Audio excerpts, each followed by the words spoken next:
Hebrews chapter 9, verse 27.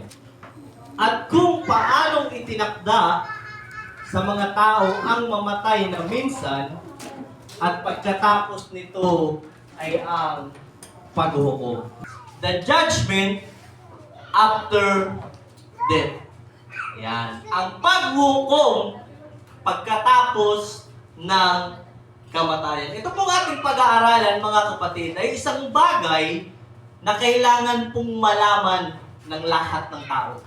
Take note, lahat po ng tao kailangan itong malaman. Kasi mga kapatid, ito pong message na ito, hindi po lahat ng tao nakakaalam nito. Amen. Amen. Kasi kung papansinin natin ang paligid natin, yung mga napapanood natin sa social media, nakikita natin sa mga balita, mga kapatid, at kung saan man tayo mapunta, kung oobserbahan natin, ang tao po ay masyadong busy. Amen. Tama, may mga kanya-kanyang ginagawa, ba? May mga kanya-kanyang lakad, may mga kanya-kanyang pinagkakabisihan na hindi naiisip ng ilan na meron pong darating. Amen. Yan, pagkatapos ng buhay. Naunawaan niyo mga kapatid. At isang bagay, ito pong ating pag-aaralan mga kapatid, ay isang bagay na kailangan po talaga nating paghandaan. Amen. Kailangan nating maganda. Kumbaga sa madaling salita, ito po ay parang pinaka-importanting event sa buhay mo. Halimbawa, di ba, pag birthday, lahat naman tayo nagbe-birthday, di ba? Amen. Meron ba dito walang birthday? Bigla na lang nag-exist? Wala namang ganun. So, lahat tayo may parang birthday. Kailangan natin paghandaan. Diba, pag birthday mo, ilang buwan pa lang, lalo na pag libo. Diba, minsan, dalawang buwan paghahandaan mo na. Diba, ganun din sa mga kasal. But ito po mga kapatid ay isang parang talagang napakahalaga na event po sa ating buhay. The judgment after death. Ayan, judgment. Pag sinabing judgment, ito po ay paghuhukom. Hinuhukuman ka kung ikaw ba ay nagkasala o hindi. Kung baga sa mundo mga kapatid, uhukuman ka kung ikaw ay makukulong o makakalaya ka. Yun po yung tinatawag na judgment. Bigyan natin ng pansin, mga kapatid, yung word na itinakda. Ayan. O sa English, mga kapatid, yan po ay appointed. Sabi pa nga sa English, and as it is appointed unto men once to die. Ibig sabihin, in-appoint. Halimbawa, sa isang tao, siya ay in-appoint bilang presidente. Kapag ginamit natin yung word na itinakda o in-appoint, ibig sabihin, nagkaroon ng isang pwedeng botohan, na pag-usapan, na pagkasunduan. Halimbawa, sa presidente, di ba? Hindi naman, kaya na-appoint ang isang tao bilang presidente kasi nagkaroon po ng eleksyon. Tama? Nagkaroon ng botohan, kaya siya na-appoint. Ibig sabihin, mga kapatid, sinasabi po ng Biblia kung paanong itinakda ang isang tao na mamatay na minsan. Ibig sabihin kasi mga kapatid, noon kasi, alam naman natin ito, ang tao talaga walang kamatayan. Wala pong kamatayan tulad nga nung pinag-aaralan natin nung nakaraan. Ang tao, mga kapatid, wala po talaga yung kamatayan. Pero dahil sa kasalanan o pagsuway ng tao, mga kapatid, natukso ang unang tao, nagkaroon ng kamatayan ng tao. Na ang nangyari, mga kapatid, nagkaroon ng sukdulan ang buhay ng tao, nagkaroon ng kamatayan, mga kapatid. Ibig sabihin po, lahat po ng tao mamamatay. Amen. Hindi lang natin alam kung sa paanong paraan. Merong mga aksidente, di ba? Merong mga namatay sa sakit. May iba't ibang kamatayan po ang tao. Sa spiritual na buhay natin, mga kapatid, bilang isang lingkod po ng ating Panginoon, tulad po ng sinasabi ng Biblia, pagkatapos po ng buhay ng tao, magkakaroon po ng isang judgment. Magkakaroon ng paghukom. At sinasabi po ng Bible, Isaiah chapter 33 verse 22, ang sabi po ng Biblia, sapagkat ang Panginoon ay ating hukom. Amen. Yan. Pagdating po ng judgment, mga kapatid, paghukom, ang tatayong judge po natin mga kapatid ay ang ating Panginoon. Siya po ang hahatol, siya po ang magdidesisyon kung ang isang tao po ay paparusahan o bibigyan ng buhay na walang hanggan mga kapatid. At ang paghuhukom ng Panginoon mga kapatid, yan po ay hindi katulad po dito sa atin. Hindi po yan katulad sa tao kasi kung titignan natin, ito po ay realidad at totoo po na nangyayari. Hindi lahat ng may kasalanan nakukulong. Amen. Amen. Tama? Lalo na kapag may pera ka. Amen. Di ba? Pag may pera ka talaga, kahit anong gawin mong kasalanan, makakalaya ka eh. Bakit mga kapatid? Minsan nababayaran. Di ba? Kinakausap, pero dahil kakilala yung judge, kakilala yung mga tao dun sa korte, nakakalaya. At ang nakakalungkot mga kapatid, kung sino pang walang kasalanan, sila pa yung nakukulong, sila pa yung napaparusahan. Bakit? Walang pera eh. Di ba mga kapatid? Ang kalayaan po ng tao sa panahon natin ngayon, nababayaran. Totoo ito mga kapatid. Kahit saan tayo pumunta, kahit saang bansa, totoo po na nangyayari yan. Hindi lang po mga kapatid sa TV. Sa totoong buhay nangyayari yan. Pero ang ating Panginoon, mga kapatid, sinasabi ng Biblia sa Romans chapter 2, verse 2, at nalalaman natin na ang hatol ng Diyos ay ayon sa katotohanan. Romans chapter 2, verse 2, na ang hatol ng Panginoon, mga kapatid, sa katotohanan lang.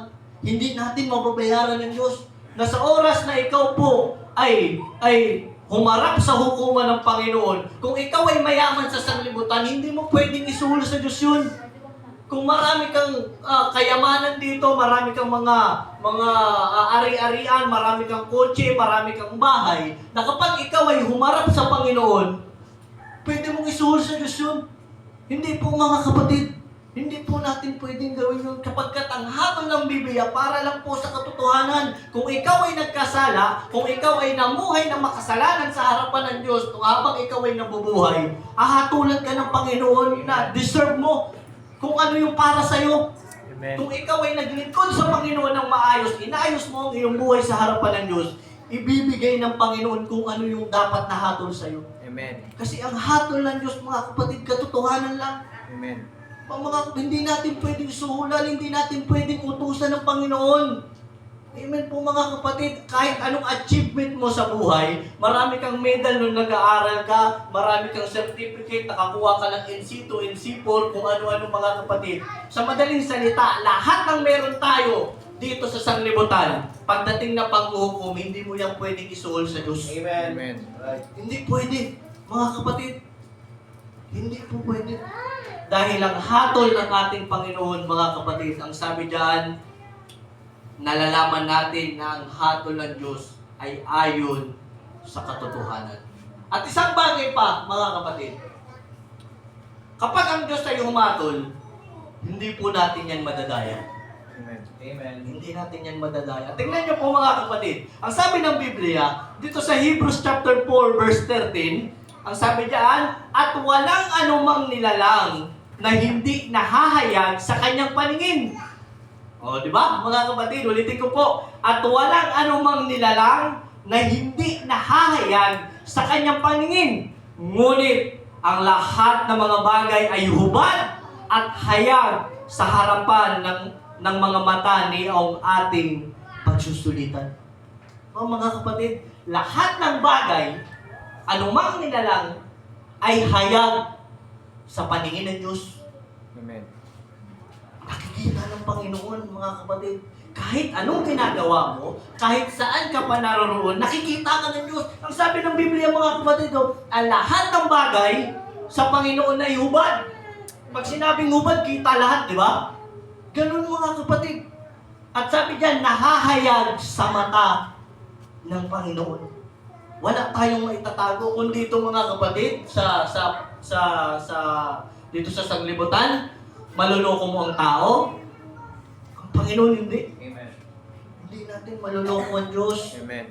Mga kapatid, kung dito napapaniwala mo sila na wala kang kasalanan, na mabuti kang tao, pero ang Panginoon, kitang-kita kung anong ginagawa mo pag wala ka sa loob ng kanyang simbahan. Amen. Nakikita ng Diyos kung ano klaseng pamumuhay, mga kapatid, ang meron tayo kapag wala tayo dito sa loob ng church. Amen. Makikita yun ng Diyos. Hindi natin mapagtataguan ng Panginoon. Hindi natin, mga kapatid, kayang lokohin o mapagsinungalingan ang ating Panginoon.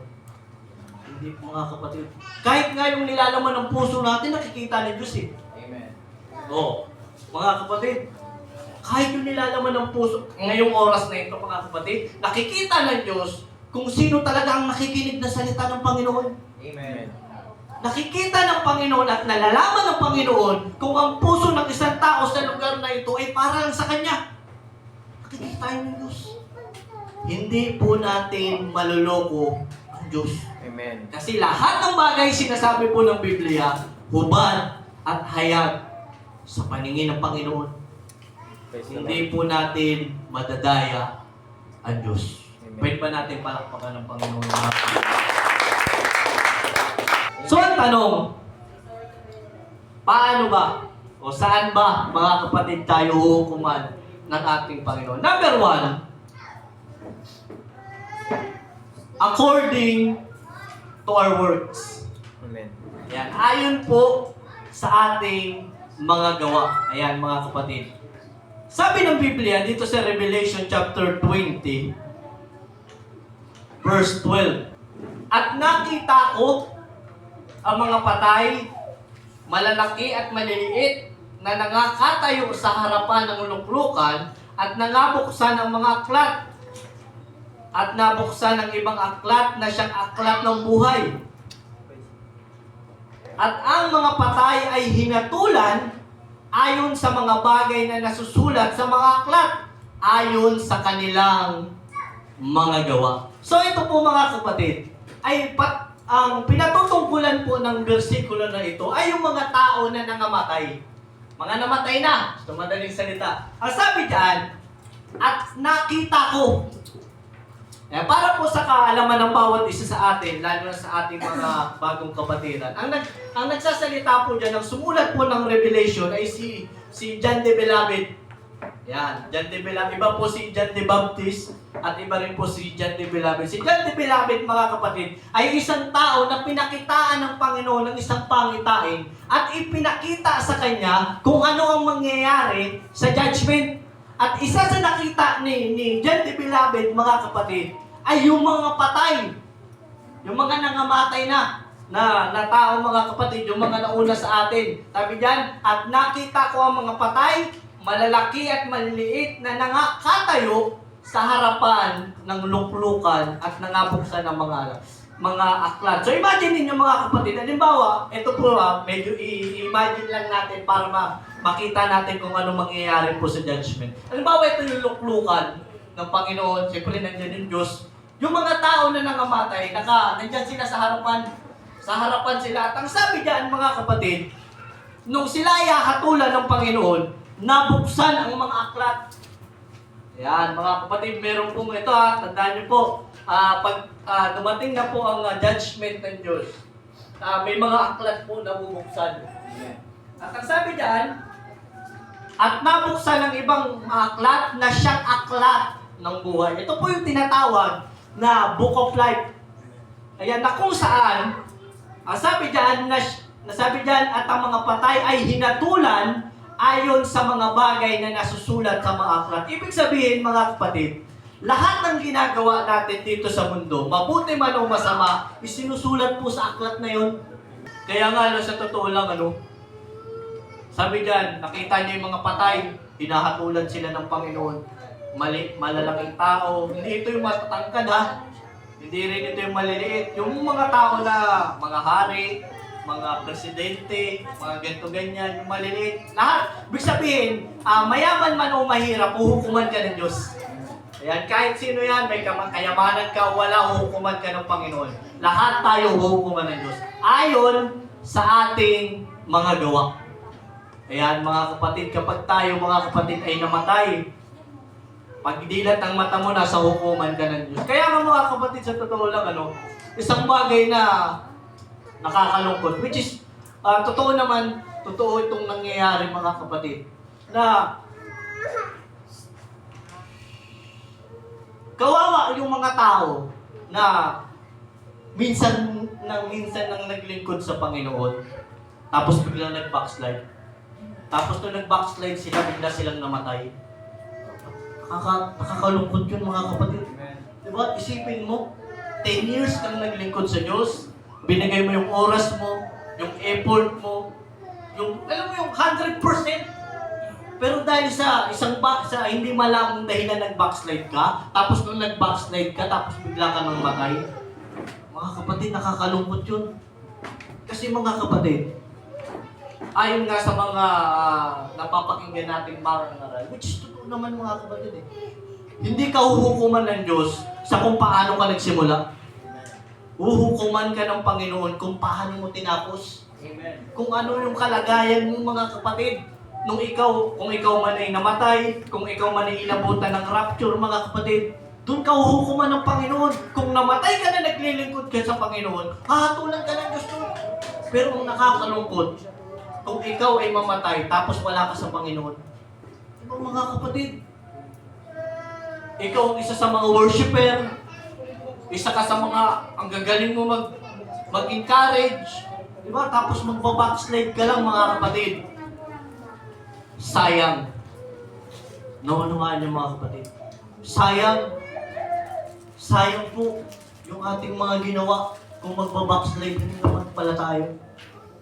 Mga kapatid, alam niyo po, hindi natin alam. Wala tayong kakayanan malaman kung ano yung pwedeng mangyari sa mga susunod na oras. Tama? Amen. Hindi natin alam kung mamaya, wag naman sana, hindi natin alam kung paglabas natin dito, pag-uwi natin dito, bawian tayo ng buhay, may mangyaring hindi maganda. Diba? Hindi naman natin hinihiling. Kundi isipin nyo lang ito mga kapatid, hindi natin hawak ang ating buhay. Amen. Hindi natin hawak at hindi natin kontrolado kung ano yung pwedeng mangyari mamaya paglabas natin. O bukas, susunod na linggo, susunod na buwan. Diba? Mamaya, ang iba sa atin, hindi mainingi mga kapatid na may aksidente tayo, mawalan tayo ng buhay mga kapatid. Alam niyo po, mahirap mamatay nang walang Diyos sa buhay. Amen. Mahirap yun. Matatapos ang buhay mo mga kapatid na hindi mo pinaglingkuran ng Panginoon. Kaya tayo mga kapatid, habang tayo ay may buhay, habang tayo ay humihinga mga kapatid, maglingkod tayo sa Diyos. Maglingkod tayo sa Panginoon. Ibigay natin yung ating buhay sa Diyos. Amen. Ayusin natin, mga kapatid, kung paanong klaseng pamumuhay tayo sa harapan ng Diyos. Kung ano yung inuutos ng Biblia, mga kapatid, yun po ang gawin natin.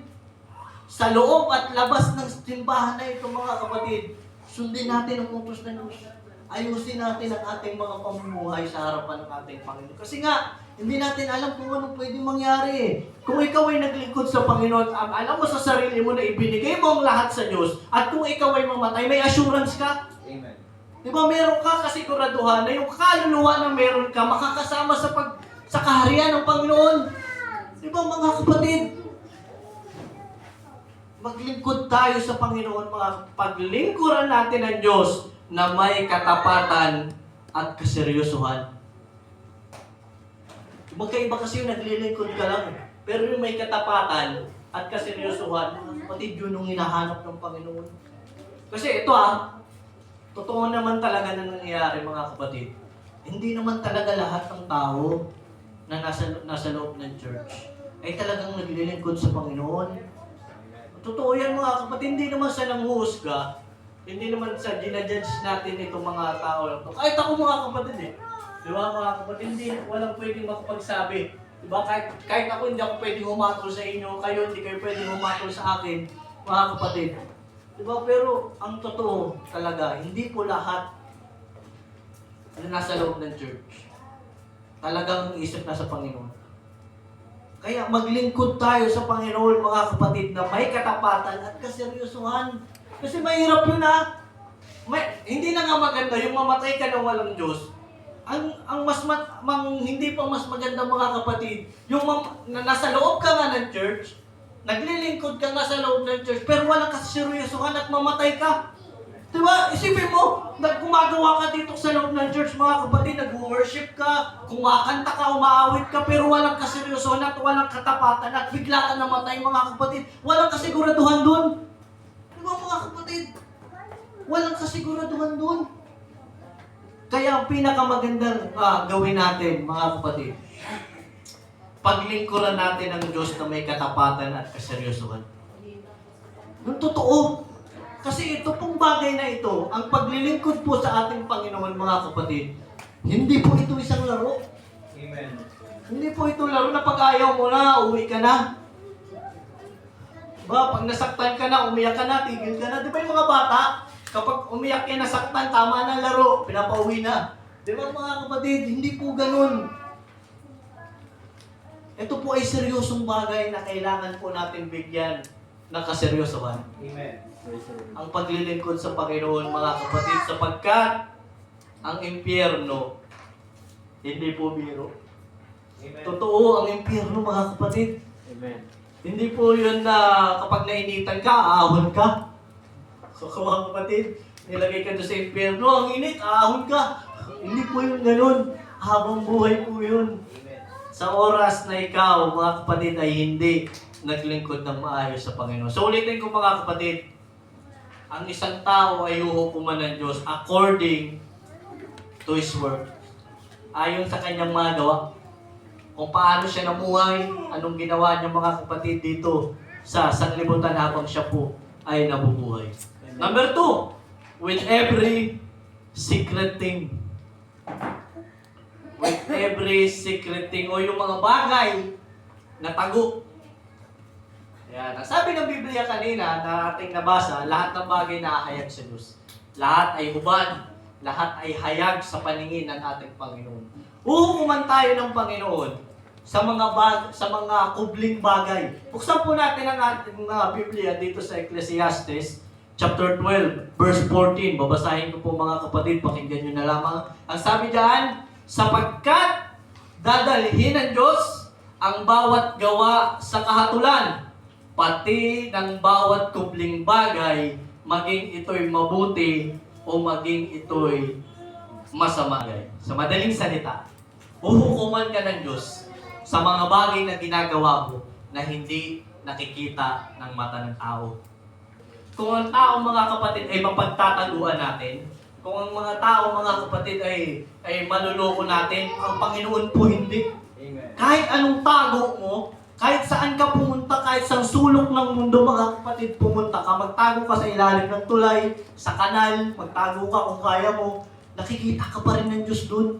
Amen. Unawaan niyo, mga kapatid, lahat ng kubling bagay ay ilalagay ng Panginoon sa paghuhukom. Uhukuman tayo ng Diyos. Hindi man tayo nakikita ng mga kapatiran natin. Hindi man tayo nakikita ng ating pastor, ng ating leader, mga kapatid, pero nakikita tayo ng Diyos. Amen. Praise Nakikita the Lord. tayo ng Panginoon. Kaya nga, mga kapatid, ang sabi ng Biblia, lagi tayong maging handa sa paggawa ng mabuti. Dapat lagi, anuman ang sitwasyon ng ating buhay, kailangan kabutihan yung ginagawa natin. Kailangan sinusunod natin, mga kapatid, yung kalooban ng ating Panginoon. By our words. Mga salita na sinasabi po natin. Ayan, mga kapatid. Ito po ay sinabi mismo ni Jesucristo, ha? At sinabi ko sa inyo na ang bawat salitang walang kabuluhan sabihin ng mga tao ay ipagsusulit nila sa araw ng paghuhukom. Verse 37, sapagkat sa inyong mga salita, ikaw ay magiging banal, at sa inyong mga salita ay hahatulan ka. Ayan, mga kapatid.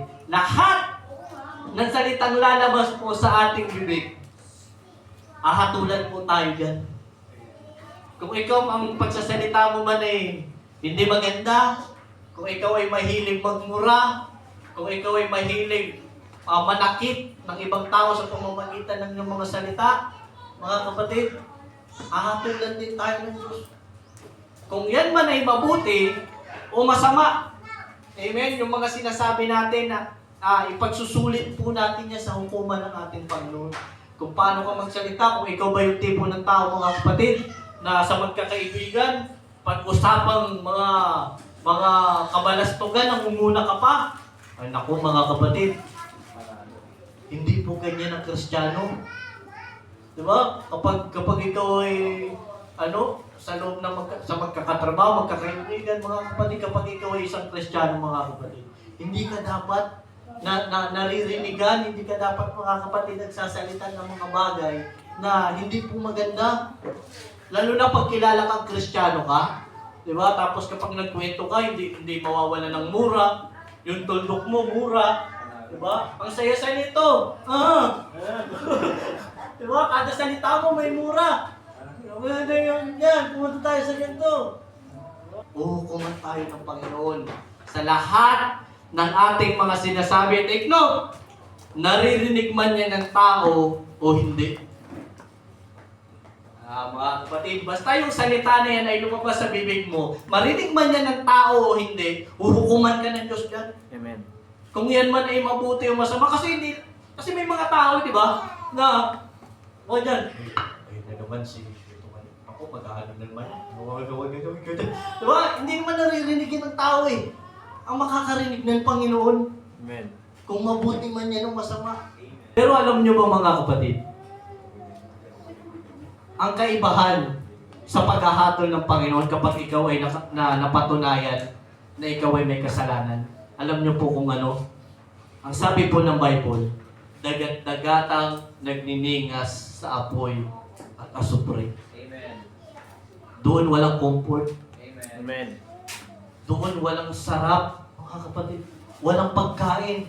Kapag ang tao, mga kapatid, ay hinatulan sa impyerno, mga kapatid, walang hanggang paghihirap. Amen. At ang sabi ng Bible, mga kapatid, sobrang init. Dito nga lang eh. Di ba? Sobrang init, nagre-reklamo na tayo. Gaano pa kaya doon? Ang sabi pa ng Biblia, mga kapatid, sa impyerno, yung mga uod doon, labas-pasok sa katawan ng tao. Amen. Makakita ka nga lang ng uod, awak ka nga lang ng uod. Nadidiri na tayo eh. Di ba, makakita ka ng ipis eh. Mga kapatid, hindi mo pa maano. Paano kaya kung yung uod na yan, mga kapatid, labas-pasok. Isipin mo, lalabas sa ilong mo, papasok sa kabila, lalabas sa bibig, papasok sa tenga. Di ba, mga kapatid, napakahirap nun. Yung pasukan ka nga lang ng langaw dito eh. Ang sakit na, di ba? O yung pasukan ka ng, sino nakaranas na pasukan ka ng langgam sa tenga? Amen. Di ba napakasakit? Hindi ka makatulog. Pag nakahiga ka, parang may bumubulong sa tenga mo. Di ba? Mga kapatid, diba? Naririnig mo yung langgam. Di ba napakasakit?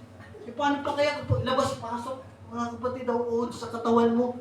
Napakahirap. Mga kapatid, napakahirap ng ating kalalagyan kapag tayo ay nahatulan, mga kapatid, na tayo po ay nagkasala sa harapan ng ating Panginoon. Mga kapatid, ganun po kahirap ang kahantungan ng tao kapag siya po ay nahatulan na nagkasala sa harapan ng ating Panginoon. Amen. Sala, paghihirap, walang hanggang pag-isipin niyo yung sakit, mga kapatid, nadadanasin natin. Pero, kapag tayo ay naglingkod sa ating Panginoon, mga kapatid, buhay na walang hanggan. Amen.